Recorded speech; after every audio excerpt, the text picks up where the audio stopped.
Hi guys, welcome back to another video. बालको, आज की कक्षा में हम कक्षा 12वीं business studies chapter number 8 controlling को स्टार्टिंग से लेकर अंत तक पूरी तरीके से समाप्त करने जा रहे हैं। भाई, ये चैप्टर वैसे पूरी तरीके से में ज्यादा कुछ नहीं है, क्योंकि इस चैप्टर में इन टोटल मात्र 3 चीजें हैं। Point number 1 nature, point number 2 importance और point number 3 process of controlling. ठीक है, तो चलिए समय व्यर्थ नहीं करेंगे, जल्दी से शुरुआत करेंगे और फटाफट से इस चैप्टर को समाप्त करेंगे। अगर आपको इस चैप्टर को मात्र 5 मिनट में कवर करना है तो ऊपर आई बटन में वीडियो है, जाके देख लेना। अगर आपने अब तक बिजनेस स्टडीज की सारी प्रॉब्लम को खत्म नहीं किया है तो भाई क्या कर रहे हो तुम लोग। यानी अगर आपने हमारी हेल्प बुक अभी तक नहीं ली है तो जाके ले लो, डिस्क्रिप्शन में उसका लिंक है। और जिनके पास है, चैप्टर नंबर 8 खोल लो, बहुत मजा आने वाला है। चलिए शुरुआत करते हैं, बात करते हैं कंट्रोलिंग होती क्या है। देखो, बहुत सिंपल तरीके से समझते हैं। अपन ने अब तक सारे फंक्शन कर लिए। पहले प्लान बना लिया, फिर ऑर्गेनाइज कर लिया, फिर स्टाफिंग में लोगों को बुला लिया, फिर डायरेक्टिंग में उनसे काम भी करा लिया। अब आता है कंट्रोलिंग, यानी कि एक ऐसा प्रोसेस जिसके अंदर हम करने वाले हैं कंपैरिजन। ज्यादातर लोग सोचते हैं कि कंट्रोलिंग का मतलब होता है कंट्रोल करना। नहीं, कंट्रोल करना कंट्रोलिंग का मतलब नहीं होता है। कंट्रोलिंग का मतलब होता है कंपेयर करना। क्या करना? कंपेयर। कंट्रोलिंग फंक्शन में भी डिफाइंड एज कंपैरिजन। किसके बीच में? Between the actual performance with the planned performance. यानी मान लो कि आपने अभी सितंबर अक्टूबर में सोचा कि यार मुझे ना बोर्ड में 95 लाना है। क्या सोचा कि बोर्ड में 95% मार्क्स लेकर आने, और आपने उसके लिए बहुत मेहनत करी। पर जब एक्चुअल रिजल्ट आया, आपके मार्क्स आए 85। तो इन दोनों के बीच का कंपैरिजन, उसको कहते हैं कंट्रोलिंग। इस कंपैरिजन में हम ये देखते हैं कि हमने जो सोचा था वो नहीं आया तो क्यों नहीं आया, हमारी क्या गलतियां हो गई, अगली बार उसको कैसे सुधारें। ये होता है कंट्रोलिंग। अब क्या है कि कंट्रोलिंग ऐसे लॉन्ग टर्म में करेंगे ना तो थोड़ा सा नुकसान रहेगा। जैसे बोर्ड एग्जाम सर वापस छोड़ना आएंगे, तो इसलिए जो कंट्रोलिंग का काम है ये रेगुलर बेसिस पे किया जाता है। रेगुलर बेसिस का मतलब, जैसे आज मैंने एक शेड्यूल बनाया कि मुझे कल 3 घंटे पढ़ना है। पूरा दिन निकल गया, मैं पढ़ा। रात को बैठकर मैं सोच रहा हूं यार मैंने सोचा था 10 से 11 पढ़ना है, पर मैं 10:15 से पढ़ने बैठा, 15 मिनट क्यों लेट हो। यानी कि आप एवरी इंडिविजुअल डे को कंपेयर कर रहे हो अपने प्लान्ड डे से या प्लान्ड परफॉर्मेंस से। ठीक है, और अगर कोई डेविएशन आता है, डेविएशन मतलब गड़बड़ आई, जैसे आपने सोचा 3 घंटे पढ़ने बैठेंगे पर हम 1.5 ही घंटे पढ़ता है, तो अगर कुछ गड़बड़ आई है तो फाइंड करो कि क्यों आई है, क्या गलती हुई हमसे, और उसके हिसाब से अगली बार ना आए इसलिए करेक्टिव मेजर्स लेना शुरू कर दो। यानी कि उनको सुधारने के ऊपर कार्य करना शुरू कर दो। इस पूरे प्रोसेस को बोलते हैं कंट्रोलिंग। ठीक है, ताकि हमारा जो एक्चुअल परफॉर्मेंस है वो हमारी प्लान्ड, हमारे गोल के हिसाब से अलाइंड हो जाए। सिंपल हो गया, समझ में आ गया सबको? एक बार देखिए, it is concern with taking necessary measure to ensure achievement of organisational goal. यानी कि कंट्रोलिंग के अंदर हम वो सारे मेजर लेते हैं, वो सारी चीजों के बारे में ध्यान रखते हैं कि हमारा जो अचीवमेंट गोल है वो अचीव हो जाए। जैसे ये 95 सोचा है तो लॉन्ग टर्म में 95 हमें मिल जाए। ठीक है, अब जो ये कंट्रोलिंग का पूरा चैप्टर है इसमें मात्र 3 टॉपिक है। कितने? 3 टॉपिक है। मैं तीनों का नाम लिखूं? उन 3 टॉपिक को हम बोलते हैं nature, importance and process. NIP of controlling. बस इतना सा ही है ये चैप्टर। तो एक एक करके पहले एन पकड़ेंगे, फिर आई पकड़ेंगे, फिर पी पकड़ेंगे। ठीक है, चलिए शुरुआत करते हैं सबसे पहले एन, यानी कि नेचर ऑफ कंट्रोलिंग। कि जो कंट्रोलिंग ये है कैसा, ये दिखता कैसा है, इसके भाव कैसे है, इसका स्वभाव कैसा है। तो सबसे पहला काम, ये जो कंट्रोलिंग का प्रोसेस है जिसमें हम रोज देख रहे हैं कि यार हमने जो सोचा था वो हुआ या नहीं हुआ, नहीं हुआ तो उसको सुधार करें। ये जो प्रोसेस है ये कैसा है? ये सर गोल ओरिएंटेड फंक्शन है। भाई, मैं आज सोच रहा हूं कि मेरे को 3 घंटे पढ़ना था पर मैं 1.5 घंटे पढ़ा, इसमें सुधार करेंगे। तो सुधार क्यों कर रहे हैं? ताकि अगली बार या अगले दिन जब मैं पढ़ने बैठूं तो मैं 95 वाले गोल को पूरा करूं, उसके हिसाब से पढ़ पाऊं। तो कंट्रोलिंग का जो फंक्शन है ये एक गोल ओरिएंटेड फंक्शन है, यानी कि गोल को अचीव करने का फंक्शन है।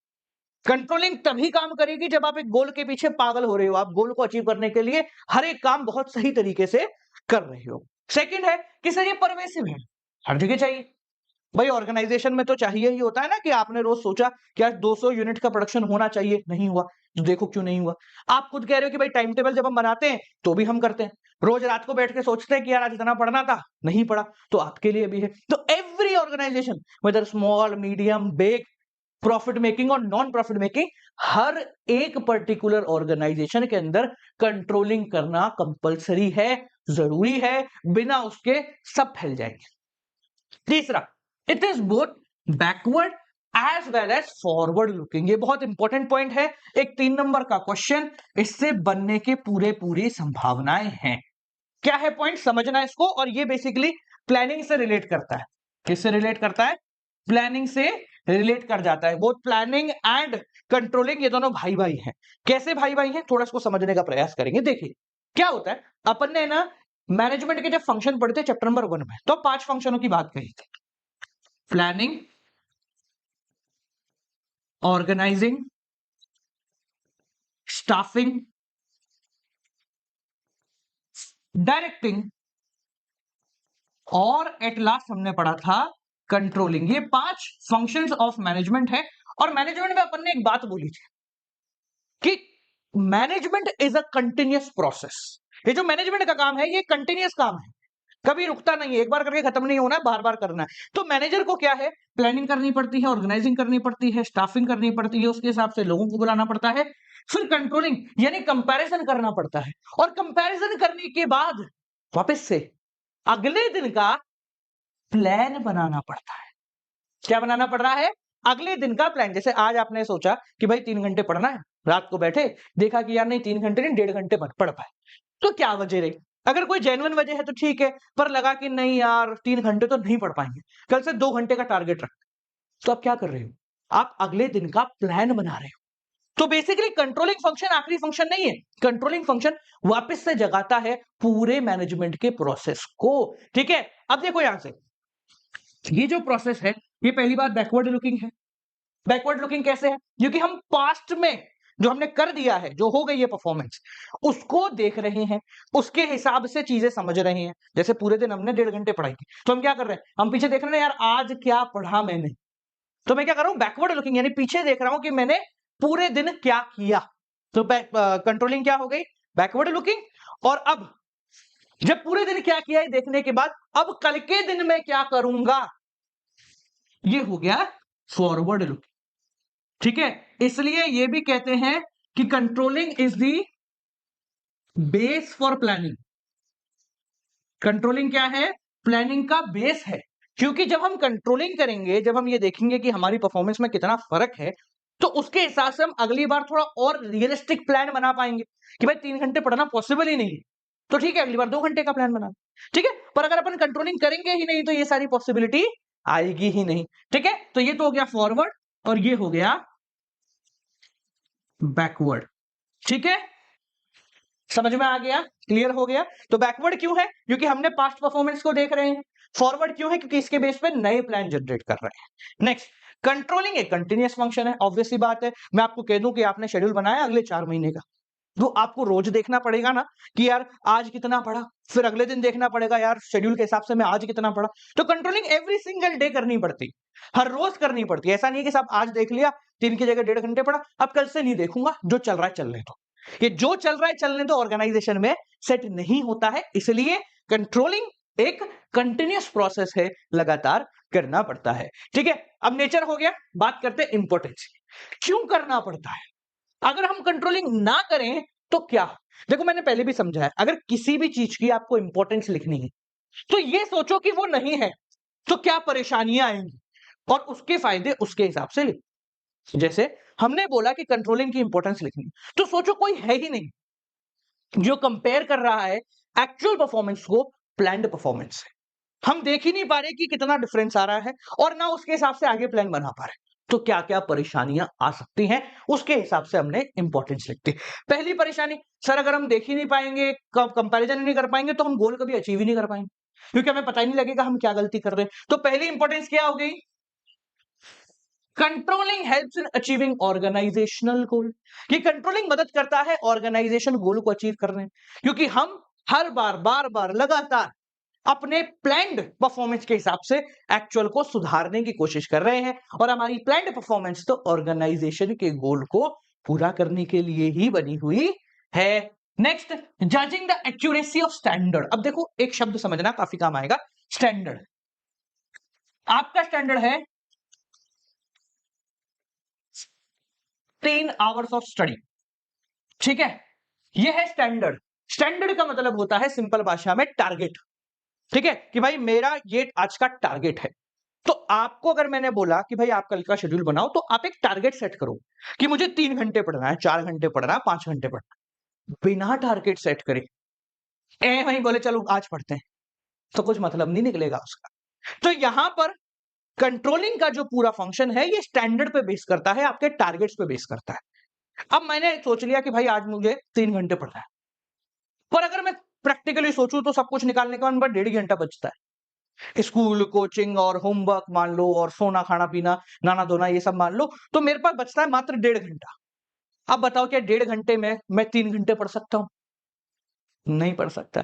तो भाई यहां पर जो मैंने स्टैंडर्ड या टारगेट सेट किया है वो टारगेट ही गलत है। आपको ये पता कैसे चलेगा कि आपका टारगेट गलत है? जैसे ऑर्गेनाइजेशन में सोचो कि एक है ना फैक्ट्री के अंदर लगा है कि भाई हमें मान लो पेन की फैक्ट्री, एक दिन में 1000 पेन बनाने, ठीक है साहब। आपकी जो मशीन है वो 1 घंटे में 50 पेन बनाती है और 10 घंटे ज्यादा से ज्यादा वो चल सकती है। अब आपने टारगेट सेट कर दिया 1000 का, तो सोच के देखो क्या ये 1000 का टारगेट एक्चुअल में अचीवेबल है? सर अगर वो मशीन पर आवर 50 पेन बना रही है और 10 घंटे वो चल रही है, तो 10 घंटे में वो बनाएगी 50 इंटू 10, 500 पेन। मतलब पूरी एफिशिएंसी से भी मेरी मशीन 500 पेन ही बना पाएगी। तो 1000 पेन का जो मैंने टारगेट लिया है वो पूरा इसलिए नहीं हो रहा क्योंकि वो टारगेट ही गलत है। हमारी मशीन कैपेसिटी के हिसाब से ये टारगेट पॉसिबल ही नहीं है। ये आपको पता कब चलेगा? ये आपको तब पता चलेगा जब आप कंपेयर करोगे कि भाई 1000 सोचा था 500 हो गया, क्यों हुआ? यार मशीन तो पूरे दिन चली थी, फिर भी गड़बड़ हो गई। तो क्या है, यहां पर टारगेट ही गलत है। तो आपका जो स्टैंडर्ड है, जो टारगेट है, क्या वो एक्यूरेट है, क्या वो अचीवेबल है, ये देखना ये भी कंट्रोलिंग के अंदर ही होता है। Next, making efficient use of resources. Efficient का मतलब क्या होता है, मैंने पहले भी बताया आपको, नो वेस्टेज। देखो भाई, आपने कभी अपना टाइम टेबल बनाया है? हम लोग अपने टाइम टेबल में जनरली ऐसा टाइम स्लॉट लिखते हैं या जनरली ऐसा टाइम टेबल बनाते हैं जिसके अंदर फ्री टाइम ना हो। ऐसा ही बनाते हैं कि भाई पूरे दिन में बस पढ़ना है, पढ़ना पढ़ना पढ़ना और पढ़ना। भले वो 2 दिन भी फॉलो नहीं होता, पर हम बनाते कुछ ऐसा ही है जिसके अंदर फ्री टाइम बोले 3 घंटे में बस घूमूंगा ही। ऐसा कोई भी टाइम टेबल में नहीं लिखता है, बहुत रेयर है कोई लिख दिया, पूरा तो वैसे भी नहीं होना है, ठीक है। तो टाइम टेबल जो बनाया जा रहा है वो बनाया जा रहा है सबसे बेहतर दिन के लिए, ठीक है। ऐसा ही करते हैं अपन कि भाई सुबह उठने से लेकर रात तक जब मैं बिस्तर पर सोऊंगा ना, तो मुझे लगना चाहिए भाई आज का दिन तो क्या ही सॉलिड गया। मतलब जो कुछ सोचा था सब कर लिया, इतनी मेहनत कर ली, बस 10 दिन ऐसा करना है, जिंदगी सफल। ऐसा ही टाइम टेबल अपन सब बनाते हैं ना। तो यहां पर पॉइंट ये है कि हम जो टारगेट सेट करते हैं, जो गोल सेट किया जाता है, वो गोल कुछ इसी तरीके से सेट किया जाता है कि मेरे रिसोर्सेज, जो मेरे जितने भी टाइम हो गया, पैसा हो गया, वो सब एफिशिएंटली यूटिलाइज हो। यानी कि मेरा टारगेट है कि अगर मुझे 95% लाने हैं, तो ये तभी पॉसिबल हो सकता है कि जब मैं पूरे दिन में पढ़ाई पूरी करूं। वेस्ट करते करते टाइम को मैं 95 नहीं ला सकता।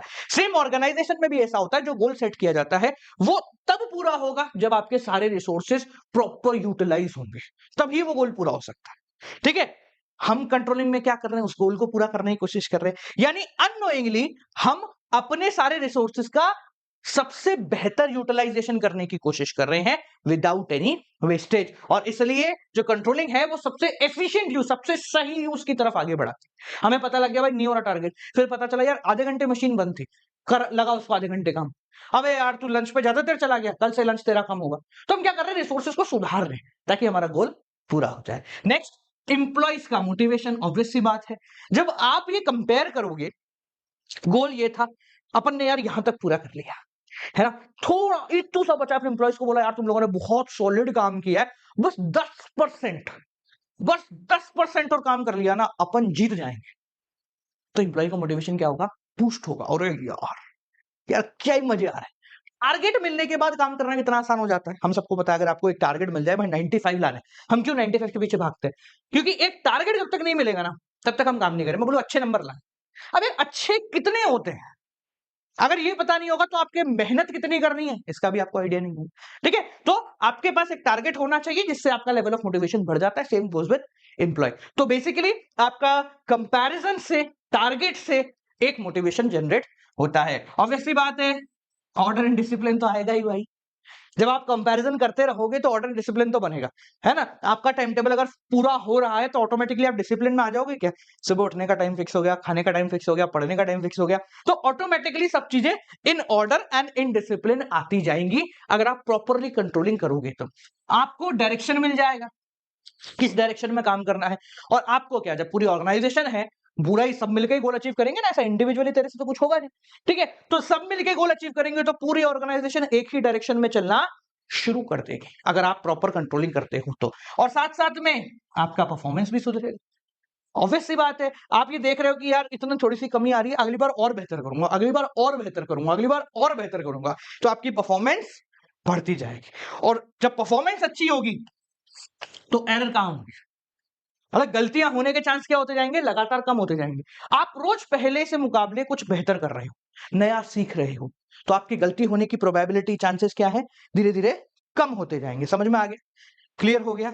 ओके, चलिए आगे बढ़ते हैं। नेक्स्ट और last topic of this particular chapter. जी हाँ, इस चैप्टर में बस 3 ही टॉपिक हैं। Nature, importance of process. तो हम प्रोसेस पे आ गए हैं। ठीक है, इस प्रोसेस के अंदर 2-3 चीजें हैं जिनको आपको समझना है कि ये प्रोसेस अब तक के बाकी सभी प्रोसेस से सबसे ज्यादा आसान प्रोसेस है। पता है क्यों? क्योंकि इसके अंदर दिमाग लगाने की जरूरत ही नहीं है। आप खुद जैसे टाइम टेबल बनाते हो ना, वैसे कर जाओगे पूरी कंट्रोलिंग। विश्वास नहीं होता? चलो करते हैं, देखो। सबसे पहले बात करते हैं कंट्रोलिंग का प्रोसेस शुरू कैसे होता है। मैं बोल रहा हूं कि आपको शुरुआत करनी है टाइम टेबल की। ठीक है, तो आप क्या करोगे? सबसे पहला काम, कल से रोज कितने घंटे पढ़ना है, ये सेट करोगे। 95 आपने टारगेट सेट कर लिया कि आई वांट टू गेट 95%, ये आपका मेजर टारगेट हो गया। ठीक है, अब आप क्या करोगे? एक स्टैंडर्ड सेट करो कि इस टारगेट को पूरा करने के लिए मुझे रोज 3 से 4 घंटे पढ़ना है। तो कंट्रोलिंग का पहला पॉइंट जो होता है, जहां से कंट्रोलिंग प्रोसेस स्टार्ट होता है, वो है सेटिंग अप स्टैंडर्ड। हम एक ऐसा स्टैंडर्ड सेट करेंगे जो रियलिस्टिक हो, अचीवेबल हो। ऐसा नहीं कि दिन में 15 घंटे पढ़ूंगा भाई, अरे बावड़े आदमी, 8 घंटे तू सोएगा, 4-6 घंटे तो स्कूल जाएगा, 2-3 घंटे कोचिंग जाएगा। अब क्या नया टाइम पैदा करूं तेरे लिए? मैंने एक वीडियो देखी थी, 1 घंटे में, 1 दिन में 26 घंटे कैसे पढ़े। भाई साहब, यही चाहिए मुझे बस। ठीक है, तो एक टारगेट आपका ऐसा होना चाहिए जो रियलिस्टिक हो, अचीवेबल हो और लंबे समय तक चल सके। ऐसा नहीं कि बस एक ही दिन चला के बंद हो गया। तो आपने एक स्टैंडर्ड सेट कर दिया, मान लेते हैं 3 hours a day, 3 hours a day. ठीक है, अब ये पूरा होता रहेगा। तो ये तो आपने पूरा कर लिया।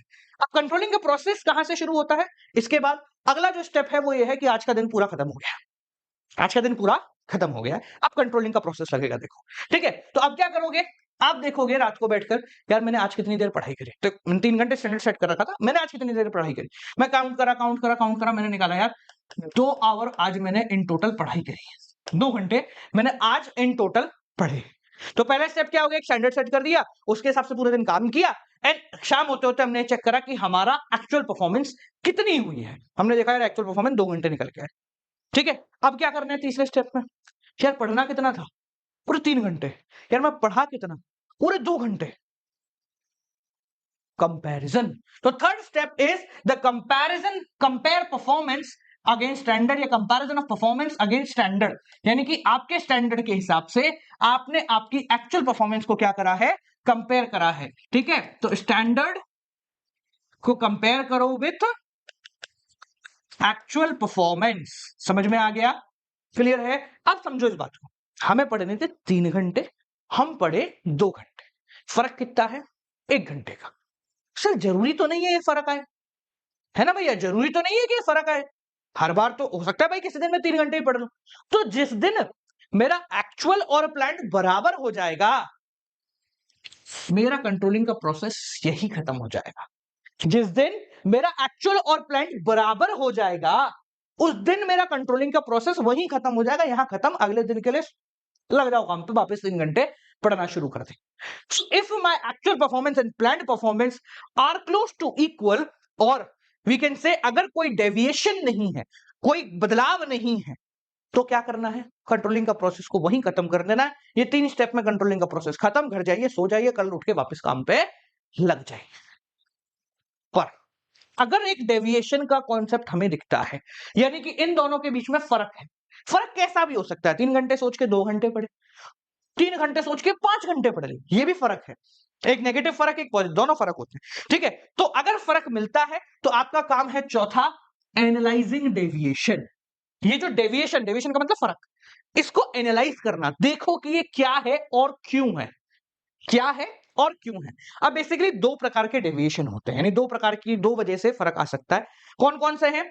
एक होता है क्रिटिकल पॉइंट कंट्रोल, जिसको हम बोलते हैं की एरियाज, की एरियाज, की एरियाज कंट्रोल। और एक होता है मैनेजमेंट बाय एक्सेप्शन, जिसको बोलते हैं एमबीई। आप अगर बीबीए करो या बीकॉम करो ना, तो इसको लेके एक पूरा चैप्टर बना हुआ है, एमबीई। इसको सिंपल भाषा में बोलते हैं मैनेजमेंट बाय एक्सेप्शन, और ज्यादा सिंपल भाषा में बोलते हैं चलने दो। क्या बोलते हैं? चलने दो। यानी जब डेविएशन आया, पता लगा मैं यार 1 घंटे का फर्क है, तो हमने देखा कि यार ये क्यों है। ठीक है, मान के चलते 2 प्रकार। एक तो हो गया कि साहब मुझे 3 घंटे पढ़ना था और मैं पढ़ा हूं 2 घंटे 50 मिनट। डेविएशन तो है 10 मिनट का, पर क्या कोई एक ऐसा डेविएशन है कि जिसके बारे में माथा मारना पड़ेगा? ठीक है यार, कोई बात नहीं, कल 10 मिनट ज्यादा पढ़ लेंगे यार, ठीक है, हो जाता, कभी कभी मूड खत्म हो गया, धीरे धीरे बन जाएगा। तो यानी कि ये वो डेविएशन है जिसके ऊपर आपको ज्यादा दिमाग लगाने की जरूरत नहीं, वह ठीक है, कभी कभी हो जाता है। ठीक है, या फिर मान लो 3 घंटे की जगह 2 घंटे पढ़े और आपको पता चला यार मेहमान आ गए थे आज, तो ये एक्सेप्शनल केस है, रोज तो नहीं आएंगे ना। इसके अंदर कोई भी प्रकार का बदलाव नहीं किया जाता, कुछ सोचने समझने की जरूरत नहीं है। ठीक है, आज हो गया, कल सुधार लेंगे। इसको बोलते हैं मैनेजमेंट बाय एक्सेप्शन। फर्ज कीजिए ऑर्गेनाइजेशन के एग्जांपल में हमने सोच रखा था कि भाई 10 घंटे के अंदर प्रोडक्शन हो जाना चाहिए, प्रोडक्शन हुआ 10 घंटे 15 मिनट के अंदर, तो है मैनेजमेंट बाय एक्सेप्शन, चलो कोई बात नहीं, 10-15 मिनट ज्यादा लग गए किसी वजह से। या हमने ऑफिस वालों के लिए रिफ्रेशमेंट ले रखा था 2000 रुपए का, महीने के बाद समझ में आया कि वो रिफ्रेशमेंट में 2050 रुपए खर्च हो गए, तो ना कहा ठीक है, चल कोई बात नहीं यार, कभी कभी हो जाता है, चाय पानी की वजह से हो गया, एक दिन ज्यादा ले लिया, तो किसी भी वजह से हो गया। मतलब ये वो डेविएशन है, ये वो गड़बड़ है जिसको हम ओवरलुक कर सकते हैं, जिसको हम बोल सकते हैं कोई बात नहीं, चलने दो। ठीक है, it means a manager who tries to control everything may ends up controlling nothing.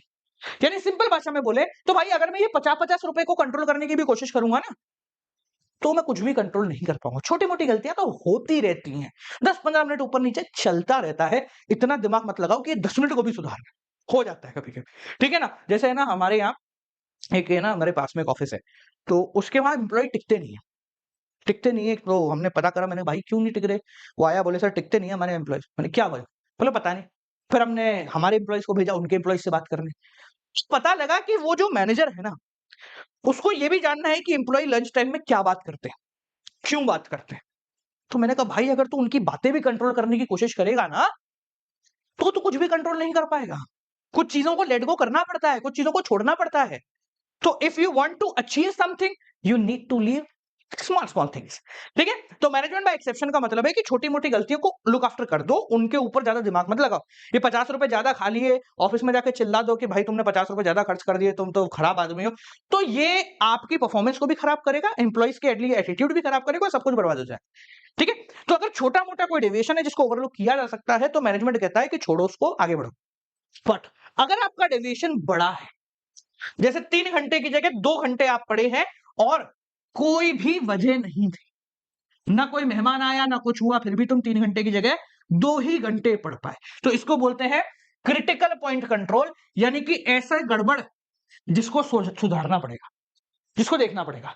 जैसे हमने सोचा कि हम पेन बना रहे हैं, cost per pen, cost per pen आनी चाहिए 3 रुपए, ताकि हम उसको 10 रुपए में बेच सकें।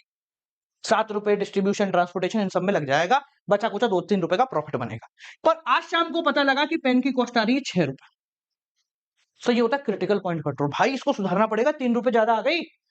3 रुपए ज्यादा आने का मतलब क्या है कि मैं इसको 10 रुपए में नहीं बेच सकता हूं, खराब, क्योंकि ट्रांसपोर्टेशन और ये सब मिला दूंगा तो मेरा प्रॉफिट 1 रुपया भी नहीं बचेगा।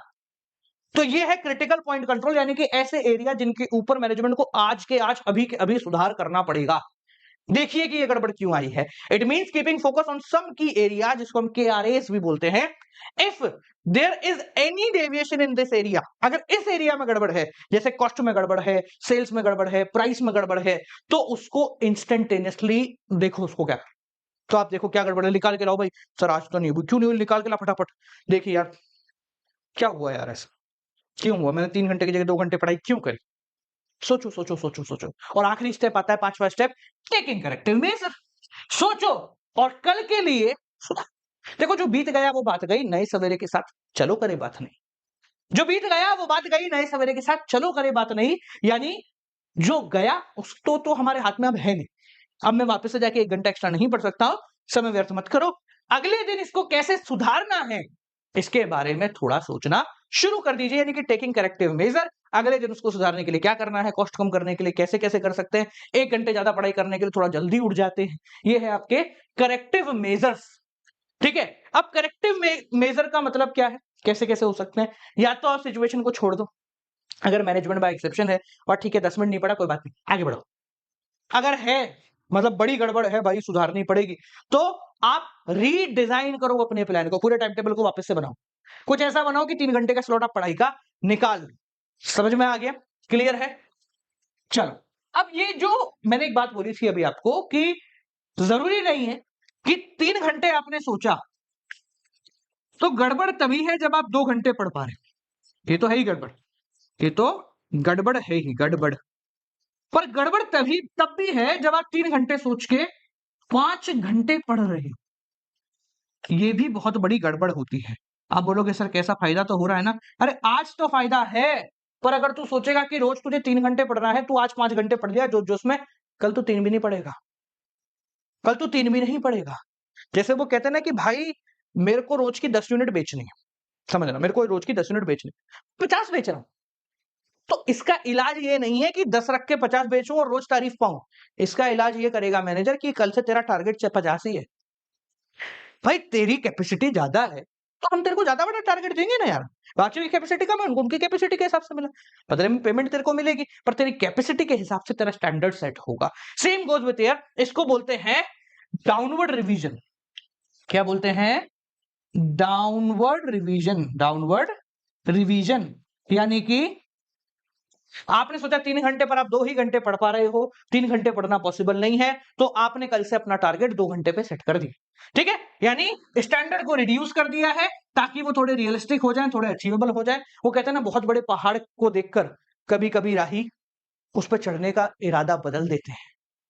असली दिमागदार व्यक्ति वो होता है जो इतने बड़े पहाड़ को नहीं देखता, वो सोचता है मुझे अगला कदम कैसे सही रखना है। तो हो सकता है कि 3 घंटे बड़े पहाड़ को देख करके 3 घंटे कैसे पढ़ूंगा, मैं पढ़ाई शुरू भी नहीं करता, तो चलो छोड़ दो, 2 घंटे पढ़ते हैं बस, एटलीस्ट शुरू तो करते हैं। ठीक है, अभी लगेगा कि हाँ भाई सही है, थोड़ा और बढ़ा देंगे। ठीक है, दूसरी चीज, अगर आप 3 घंटे का टारगेट बनाते हो और आपको 5 घंटे मिल रहे हैं रोज पढ़ने के, आप पढ़ पा रहे हो, तो उसको अपवर्ड रिवीजन में कन्वर्ट कर दो, यानी कि अपने स्टैंडर्ड को इंक्रीज कर दो ताकि ये आपकी एक्चुअल परफॉर्मेंस से मैच हो पाए। भाई 3 घंटे सोच के आप आज 5 घंटे पढ़ लिए, कल 5 घंटे सोचो, तभी 5 घंटे पढ़ पाओगे। 3 घंटे सोचोगे तो अगले दिन 5 घंटे नहीं पढ़ पाओ, क्योंकि तुम्हें लगेगा मैं तो पहले ही से सरप्लस में हूं। और सरप्लस से आता है लेजर, लेजर मतलब आराम। ठीक है, समझ में आ गया। तो इसलिए ऑर्गेनाइजेशन रोज उस टारगेट को बढ़ाता रहता है। आप ज्यादा कर रहे हो, ठीक है, आप ज्यादा के लायक। समझ में आ गया, क्लियर हो गया।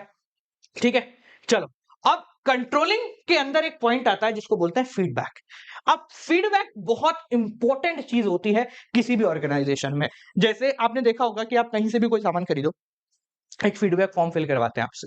ठीक है, या फिर आपने ऑनलाइन खरीदा तो आपको रेटिंग्स देने का मौका मिलता है। ये रेटिंग्स, ये फीडबैक एक ऑर्गेनाइजेशन के लिए बहुत जरूरी होता है, या हम सिंपल भाषा में बोले यही कंट्रोलिंग का बेस होता है।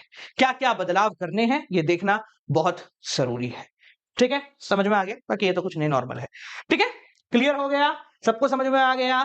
चलिए, तो बालको ये आपका पूरा का पूरा चैप्टर हो गया समाप्त। तो पूरा चैप्टर क्या हो गया, समाप्त। छोटा सा चैप्टर था, फटाफट से अपन ने खत्म कर लिया। जाने से पहले अगर अब तक आप लोग बिजनेस स्टडीज की किसी भी प्रॉब्लम को लेकर कंफ्यूज हो, तो मेरे हिसाब से आप लोगों के पास ये नहीं है। ये है हमारी बिजनेस स्टडीज की हेल्प बुक, एक ऐसी मददगार किताब जो आपकी हर एक परेशानी को चुटकियों में समाप्त करने की ताकत रखती है।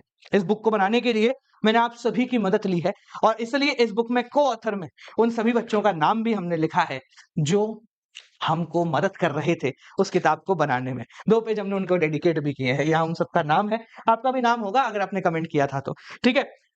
मोटी-मोटी बात ये है कि इसके अंदर वो सारी चीज़ें हैं जो आपकी प्रॉब्लम को सॉर्ट करेगी और इसके साथ हम लोग कुछ फ्री माइंड मैप भी देते हैं, ठीक है? जिनको नहीं आइडिया है मैं दिखा देता हूँ, वो माइंड मैप कैसे दिखता है। जैसे ये है चैप्टर नंबर 7 टू 12 का माइंड मैप, ठीक है? 2 माइंड मैप देते हैं 1 टू 6 एंड 7 टू 12, ठीक है? इसके अंदर चैप्टर नंबर 7 से लेकर के 12 तक सब कुछ आ गया है, ठीक है? ऐसे 2 माइंड मैप हम लोग प्रोवाइड कराते हैं इस बुक के साथ, that too free of cost हम लोग प्रोवाइड करा रहे हैं।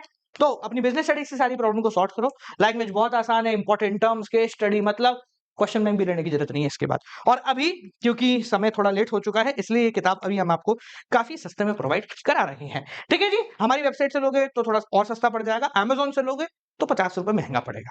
ठीक है? तो कहीं से भी आप ले सकते हो, दोनों का लिंक डिस्क्रिप्शन में है। जिन्होंने ले ली है, पढ़ो चुपचाप जाके उससे, और जिन्होंने नहीं ली है, आपके ऑर्डर का इंतज़ार मैं कर रहा हूँ। तब तक के लिए नमस्कार।